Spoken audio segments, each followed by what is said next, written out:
Bonjour à tous et bienvenue dans l'Instant T, votre rendez-vous quotidien avec l'actu. Aujourd'hui, au sommaire, comment va le marché porcin en Bretagne? Les prix sont en augmentation, les producteurs sont rassurés, explications. Et puis nous irons aussi à la rencontre d'un couple de Finistériens qui est justement en train d'installer sa production de porc. Il recherche des financements. Les porcs, mais cette fois-ci de plaisance et de pêche. Avec la loi NOTRe, les compétences ont été transférées. La région et le département du Finistère se sont mis d'accord. Nos invités, Christine Berthoud-Ballot, bonjour. Bonjour. Alors vous êtes la responsable du service patrimoine de Brest et à vos côtés, Julien Masson. Bonjour. Designer pour l'association Kutch. Alors on vous reçoit pour parler de la candidature de Brest au label Ville d'art et d'histoire. Quels sont les atouts de la ville dans ce dossier? Eh bien, on verra ça avec vous dans un instant. Dans cette édition également, l'instant web. Benjamin, bonjour. Bonjour Julie. C'est votre dernier instant web. Et ouais, je vais vous faire des adieux déchirants, vous allez voir. Je suis déjà triste. Et puis à la fin de ce magazine, la brève de chambre de Sébastien, Brexit, kebab et Génération sont au menu de cette nouvelle chronique. Mais tout de suite, retour sur les événements de ce jeudi 30 juin en Finistère et en Bretagne. Combien d'habitants en Bretagne? L'INSEE a fourni son bilan démographique ce jeudi. Nous sommes 3 214 300 Bretons. À noter que pour la première fois depuis 2 siècles, le nombre de décès est supérieur aux naissances.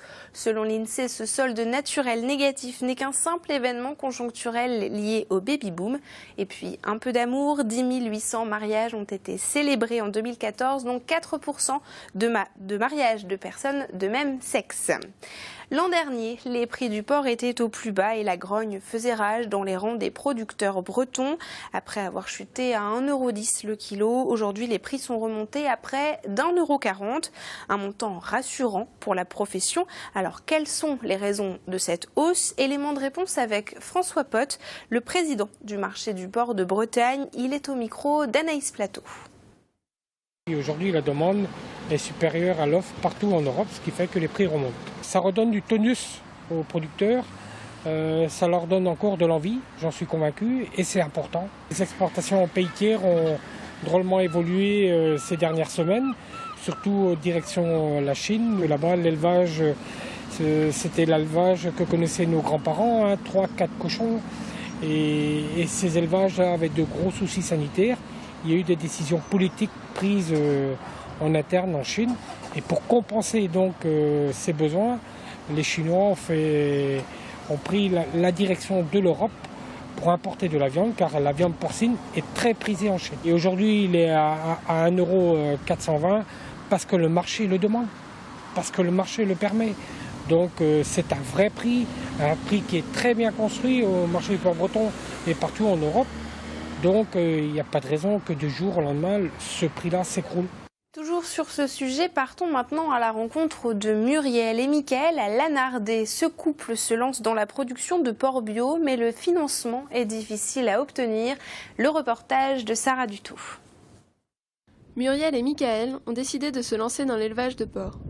Après l'achat d'un corps de ferme, c'est à Lanardé, près de Melvin, que ce couple de trentenaires espère réaliser son projet.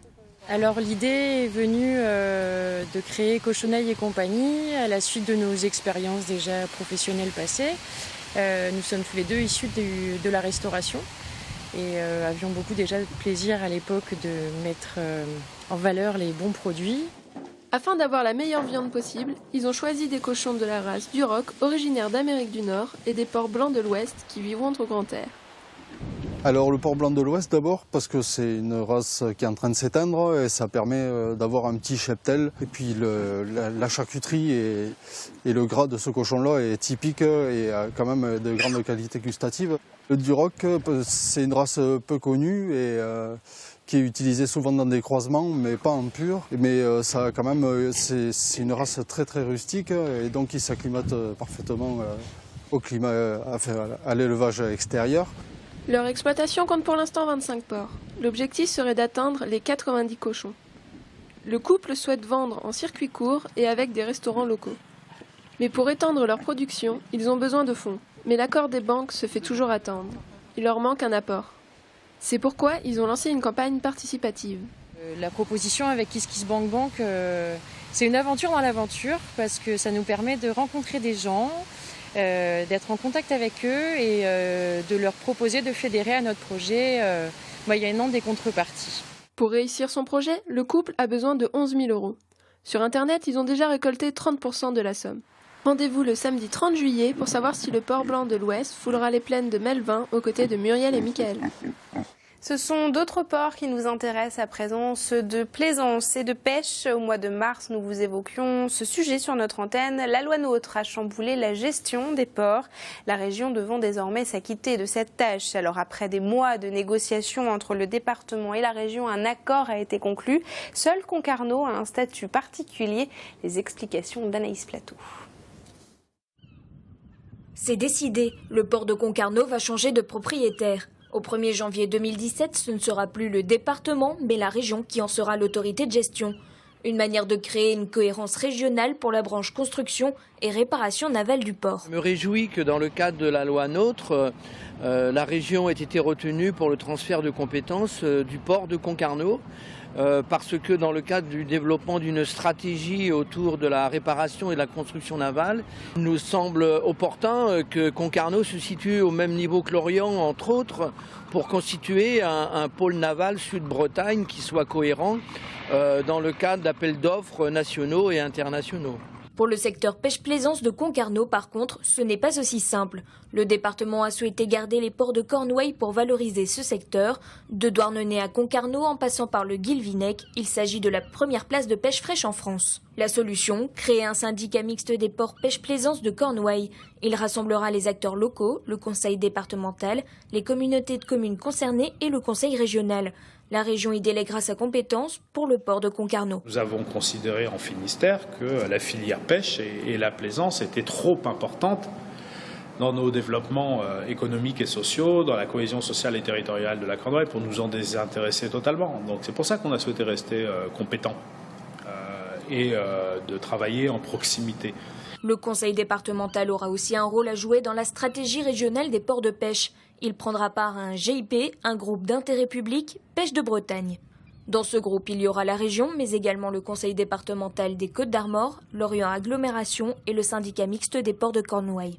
Il fallait non pas qu'on soit dans des logiques de concurrence entre les places portuaires, mais dans des logiques de complémentarité au bénéfice de tout le monde. Et donc on propose la création de Pêche de Bretagne qui, réunissant l'ensemble des acteurs portuaires sur les ports de pêche, va permettre de réfléchir, de discuter et de faire de la prospective ensemble sur l'avenir de nos ports de pêche. Au terme de plusieurs mois de négociations, tous les acteurs semblent s'entendre sur ce protocole d'accord. Les transferts de ports seront valables dès le 1er janvier 2017. Le GIP sera créé d'ici là. Quant au syndicat, il devrait entrer en fonction à l'horizon 2018.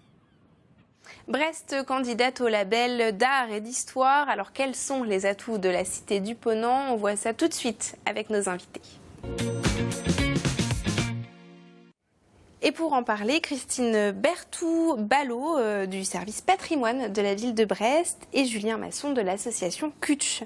Alors Christine Berthoud-Ballot, Brest traîne l'image de cité triste, détruite. Qu'est-ce que vous diriez, vous, pour changer cette image, justement ?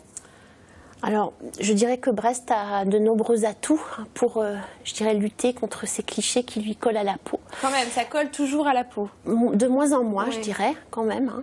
Mais voilà, et donc une très grande richesse de patrimoine que je mettrais au pluriel, et du patrimoine architectural, qui bien sûr comprend tout le patrimoine de l'architecture reconstruite, mais au-delà de l'art déco, l'art nouveau, et puis son patrimoine naturel, bien sûr, hein, beaucoup de jardins, des espaces naturels importants, des belvédères sur la rade et la mer très nombreux, et puis aussi un patrimoine industriel autour de l'Arsenal et des Capucins. Et puis je ne négligerai pas non plus son patrimoine humain, parce que Brest, c'est, comme on dit ici, c'est Brest, et l'humain a aussi beaucoup d'importance, et ce n'est pas la moindre des singularités de cette ville. Et vous, Julien, quelle image vous avez de cette ville? Comment vous la défendriez, justement? Alors moi, je la défends toujours, je me dis, c'est mon petit Berlin, Brest. C'est une ville en pleine émergence où il y a tout ce tissu humain justement qui fait émerger des initiatives sur le territoire. C'est une ville en renouveau constant, donc on part effectivement avec des traces d'après-guerre, mais on est tous dans cette reconstruction. Donc voilà. Donc là. Je dirais aussi une ville qui a 17 siècles d'histoire, c'est pas non plus négligeable. Oui, on va détailler justement tout ce patrimoine. Alors Brest prépare sa candidature donc pour le label d'art et d'histoire. Rapidement, qu'est-ce que c'est que ce label ? Alors c'est un label qui est décerné par le ministère de la Culture et de la Communication depuis 1985. Il récompense des villes qui mettent en avant et qui font en sorte que la médiation culturelle autour du patrimoine soit reconnue. Et donc, pourquoi avoir choisi d'inscrire Brest dans cette candidature ? Alors parce qu'on le vaut bien, je dirais. Et puis aussi parce que justement l'idée de faire émerger toute cette richesse historique, patrimoniale, artistique aussi, nous a semblé intéressante de passer par cette labellisation aussi pour, je pense, marquer les esprits et faire en sorte que, bien oui, et changer cette image justement. Voilà, Brest est une ville qui peut avoir ce label Ville d'art et d'histoire comme une autre. C'est un label qui a un impact du point de vue touristique ?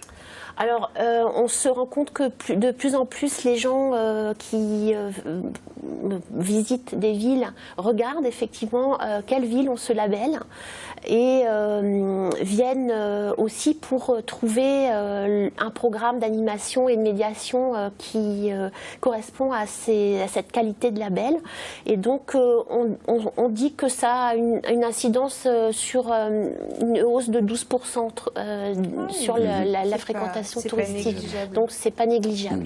À Brest se côtoient différents types de bâtiments pour revenir un petit peu sur ce patrimoine dont vous parliez. Alors il y a le château évidemment et puis il y a l'hôtel de ville, hein, ces deux contrastes. Ben voilà, est-ce que ces singularités, ces différences aussi, ça joue pour le label finalement? Alors bien sûr, et puis vous avez pris, je dirais, deux choses symboliques. Le château 3e siècle, le castellum romain, le début de l'aventure brestoise, et la mairie, l'hôtel de ville, 1961, la reconstruction. Donc voilà, c'est ce que je disais tout à l'heure, on a un 17 siècle d'histoire, ça continue encore avec les Capucins aujourd'hui et ses aménagements. Donc voilà. Parce que c'est vrai qu'on a l'impression que l'histoire de Brest, elle commence avec la Seconde Guerre mondiale finalement, mais il y a tout un pan avant. Et non. Elle commence donc dès le 3e siècle, je l'ai dit, mais elle continue au Moyen-Âge. On est déjà reconnu comme une place maritime importante. Ça va continuer bien sûr, et c'est Richelieu, Colbert, le 17e et 18e siècle qui vont affirmer cette volonté d'avoir une place pour la marine nationale et un arsenal à Brest fort.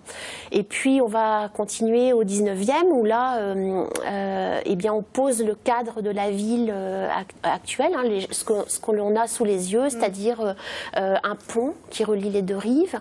On a le port de commerce qui s'installe, le train qui arrive à Brest et qui change tous les échanges aussi avec le territoire.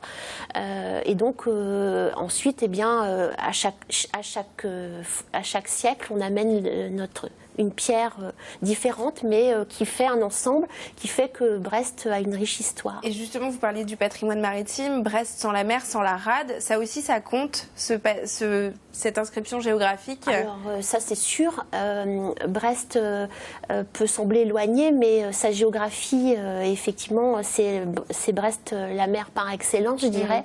Et donc, on est né aussi de cette mer, de cette rade, qui apporte beaucoup de choses à Brest. Il y a le port, la ville aux 5 ou 6 ports. Voilà, tout ça, c'est une singularité de cette ville.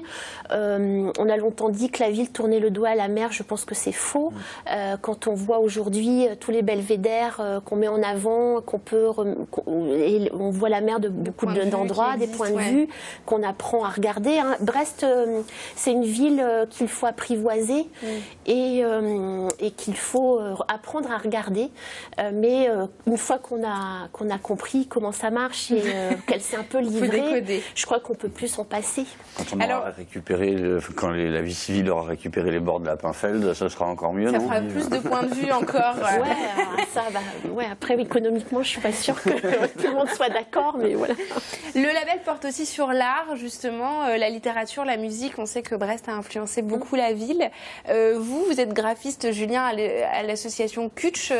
C'est un univers comme ça qui fait aussi que c'est inspirant comme endroit. C'est un univers riche et qui inspire énormément aujourd'hui de jeunes créateurs. Enfin, dernièrement, on a pu voir l'exposition de Pierre Perron au musée des Beaux-Arts, au musée de la Marine. Aujourd'hui, c'est toujours une ville qui titille, où on a envie de raconter des choses. Et puis, ça s'inscrit aussi sur les murs de la ville. Il y a beaucoup de fresques, de graphes. Et ça, c'est vrai que la ville et la collectivité travaillent beaucoup là-dessus, justement, de garder cette dynamique-là, de pouvoir animer les quartiers. Sur les 4 moulins recouvrance, on a de plus en plus de fresques qui ont été commandées par la ville. Donc c'est vrai qu'il y a un réel attrait autour de ça. Et ça, justement, ces fresques, ces graphes, souvent, c'est du street art. On ne sait pas trop où le mettre, on ne sait pas trop quoi en penser dans la culture. Ça va être mis en avant avec le label aussi, ça compte ? Oui, tout à fait. Alors donc, bien sûr, il y a le label Ville d'Histoire, mais Ville d'Art également. Et donc Brest a aussi une tradition de longue date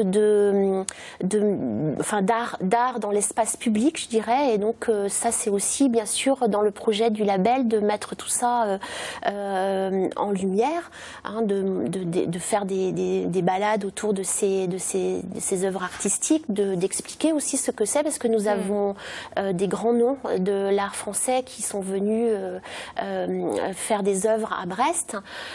Et donc, voilà, il faut, bien sûr, tout ça sera mis en avant également dans le label. Et alors, mis en avant avec le travail de l'association Kutch et des graphistes dont on voit quelques œuvres. C'était l'idée de retravailler sur l'image de Brest ? En fait, l'association, c'est un lieu de promotion culturelle et créative, donc qui a vocation à pouvoir animer et parler de la ville dans laquelle on est ancré, donc Brest. Donc il y a même parfois alors là, vous avez par exemple Géronimo qui lui est nantais mais amoureux de Brest et qui travaille sur toute une réécriture du patrimoine, des bâtiments qui sont un peu emblématiques. Chacun va à chaque fois réinterpréter son histoire en fonction de ça, et des photographes, des graphistes, des illustrateurs, des artistes. L'école d'art aussi commence et continue vraiment à articuler ce contexte au territoire qui est hyper important. Et voir Brest comme contribue aussi à changer l'image de Brest aussi, de la représenter. Ouais, je pense qu'il y a une fierté. Enfin, on est pour la plupart fiers d'être brestois et on a envie de lui donner cette image innovante. Donc le graphisme est souvent un vecteur, l'illustration est un vecteur pour justement, avec différents styles, mais marquer une autre forme de tonalité qui va faire rayonner un autre regard sur la ville. On voit quand même que c'est très rectiligne, ça reste fidèle à l'image de Brest finalement quand même. Oui, mais on a c'est la mer, c'est les perspectives, c'est droit, On a les vagues pour créer les ondulations, donc ça, il y a la mer pour ça. Et les gens pour faire vivre. Oui, parce que la population a été mise à contribution pour ce projet aussi. Voilà, alors donc dans cette démarche, ça aurait pu se faire dans un bureau tout à fait simplement, mais c'était pas l'idée. Et on a voulu vraiment que ce soit le plus transversal possible, de l'interne, je dirais, dans la collectivité, mais aussi à travers les habitants. Et donc on a souhaité embarquer le plus de monde possible dans cette aventure. Donc, et parce que c'est aussi les gens qui font cette ville qui sont importants à mettre en avant. Bien sûr. Et ce que dit pas Christine, le service patrimoine aussi questionne les habitants de Brest. Donc il y a tout un travail d'écriture. Voilà, là c'est vrai que pour les fêtes maritimes, du 15 au 17 juillet aussi, il y aura des ateliers autour du label sur le jardin de l'Académie, avec des ateliers de tampons, d'écriture, de construction d'images. Et il y a un jeu de cartes qui va sortir. Exactement. Alors, pour que les gens s'amusent avec Brest. Nous avons, avec mes collègues, eu l'idée de créer un jeu à travers, donc qui rassemble un certain nombre de dates de l'histoire de Brest. Et donc l'idée, c'est de jouer sur le principe du timeline et de la chronologie, c'est-à-dire donc on met une carte et puis ensuite l'autre joueur dit si c'est avant ou après la carte qu'il souhaite poser. Enfin voilà, donc on animera un atelier avec ce jeu au jardin de l'Académie, effectivement. Voilà à quoi ça va ressembler d'ailleurs le jeu. C'est en cours de travail. travail d'élaboration. Ouais, c'est ça. Voilà. Très rapidement, en quelques mots, le résultat du label, c'est quand ? Juin 2017. Eh bien, merci beaucoup à tous les deux d'être venus partager votre amour pour Brest avec nous. Merci beaucoup. On passe tout de suite à l'instant web. Benjamin, un dernier instant web pour la route. C'est solennel, je le dis, le cœur lourd. C'est ça, ce mois de juin aura été celui des adieux à la télé. On les compte plus à tel point que sur Canal, l'événement, c'est plutôt ceux qui restent. Une collection. On a eu, et pas que sur Canal, hein, Yann Barthès, Maïté Nabi, Rabin Feli, Meunier, Léa Salamé, Marie Drucker, Yves Calvi, Sophie Davant, et j'en oublie, d'autant plus que moi je ne regarde pas beaucoup la télé. Alors on a eu des versions émues, je ne vous oublierai jamais. On a eu la version à bientôt pour de nouvelles aventures chez le concurrent. On a eu une version tournée sur téléphone portable. Bref, chacune de ces séquences a évidemment fait le tour des réseaux sociaux, et c'est pas un hasard, c'est pas non plus l'expression de l'amour immodéré des fans pour leurs idoles, à mon avis même pas du tout. Donc vous ne croyez pas du tout au côté spontané de ce phénomène ? Non, franchement, j'y crois pas, parce qu'aujourd'hui, en fait, la télé se fait aussi en fonction des réseaux sociaux, ce qui est logique quand on voit qu'un tiers des téléspectateurs utilisent un second écran en même temps. C'est une proportion qui monte même à 87% chez ceux qu'on appelle les millennials, là, qui sont les enfants de l'an 2000. D'ailleurs, si vous pouviez arrêter de tapoter sur le téléphone, je parle. Merci. Attention, excès d'autorité pour cette dernière. C'est ça. Alors, donc il y a certaines émissions qui sont fait évidemment une spécialité d'être présents sur les réseaux sociaux. Pourquoi vous croyez que dès que vous ouvrez Twitter, vous avez un truc sur Hanouna ou sur Ruquier ? Eh ben, c'est parce que leurs émissions sont conçues comme ça. Il faut du buzz, du clash, du fun et des tas d'autres anglicismes à chaque émission pour que le lendemain, aux machines à café que sont Twitter et Facebook, on ne parle que de bilan. Ces deux émissions sont incontournables sur les réseaux. Celle de D8, on parle quand même de 2 millions d'abonnés sur chacun des deux réseaux. Celle de France 2, c'est 200 000. Le Petit Journal, c'est 1 million. Ils mettent tous sur Twitter et sur Facebook les séquences qu'ils estiment les plus susceptibles d'être partagées, ce qui ne veut d'ailleurs pas forcément dire que ce soit les plus intelligentes. Mais ça marche très fort. Et ça marche bien, oui. Oui, ça marche, pas qu'un peu. Cette année, il y a eu quand même 100 millions de tweets qui ont été postés en rapport avec des programmes télé. Alors pas forcément des tweets positifs, hein, mais peu importe, tant qu'on en parle. Tout le monde est content, mais de l'influence. Maintenant, on va aussi dans l'autre sens, parce que vous savez qui, à part Yann Barthès, sont les deux recrues vedettes de TF1 pour la rentrée.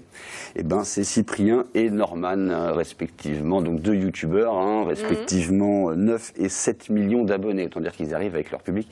Il paraît même qu'il y a des télés super avant-gardistes où il y a avec des séquences où des gens viennent parler de web et de réseaux sociaux sur le plateau. C'est dingue. Hein, c'est dingue. C'est complètement dingue. J'aimerais bien voir ça un jour. Ouais. Et ben en fait non, parce que maintenant que tout le monde le fait, nous on va décider de passer à autre chose. Donc je vous raconterai pas ça la semaine prochaine et on se reverra peut-être à la rentrée pour parler d'autre chose. Et donc vous nous faites des adieux larmoyants sur téléphone portable, comment ça se passe ? C'est ça, j'hésite encore un peu. Merci Benjamin et merci pour toutes ces infos web que vous nous avez données pendant toute cette saison. On passe maintenant à la brève de chambre.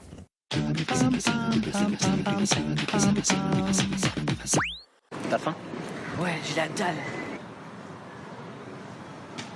Une assiette mixte. Moi aussi, s'il te plaît. Non, ça va faire trop pour lui, il va prendre une assiette que ça. Très bien. Aujourd'hui, au sommaire, retour sur les résultats du Brexit. Les Anglais ont décidé de quitter le navire européen. Et ben qui part, ça prendra la place de la Turquie.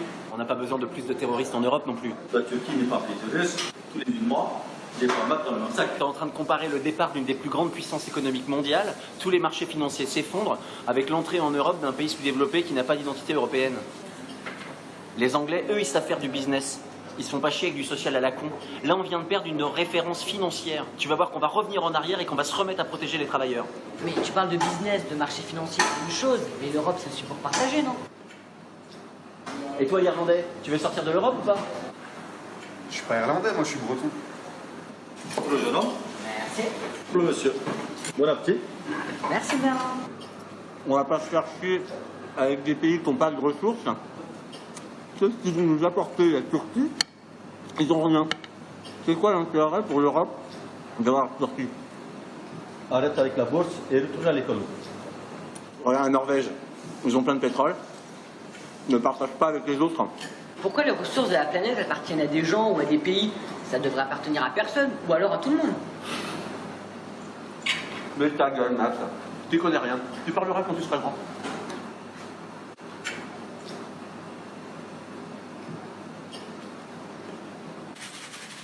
Mais t'es vraiment trop con en fait. T'es fermé, t'es individualiste, tu penses qu'au fric. J'ai honte d'avoir un père comme toi. T'as oublié d'être formidable.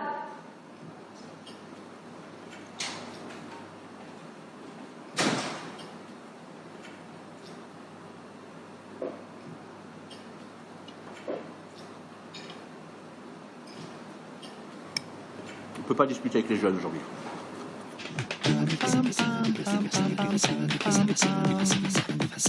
Merci à vous trois d'être venus sur ce plateau. Merci encore Benjamin. Merci à vous de nous avoir suivis. On se retrouve demain, même heure. Très bonne soirée sur TBO.